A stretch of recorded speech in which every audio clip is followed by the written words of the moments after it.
La Première Guerre mondiale, partie 6. Quel est le bilan de la Première Guerre mondiale? Le bilan humain de la Première Guerre mondiale est très lourd. Beaucoup de soldats sont morts ou gravement blessés.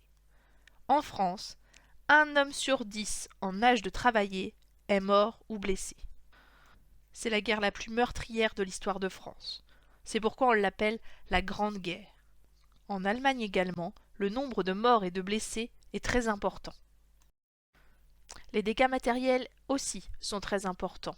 Dans le nord et à l'est de la France, où ont eu lieu les combats, des villes et des villages entiers sont détruits, comme ici à Lens ou à Reims.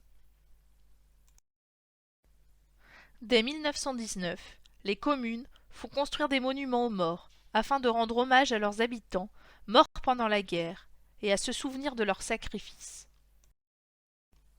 Le 28 juin 1919 est signé au château de Versailles le traité de paix entre la France et l'Allemagne.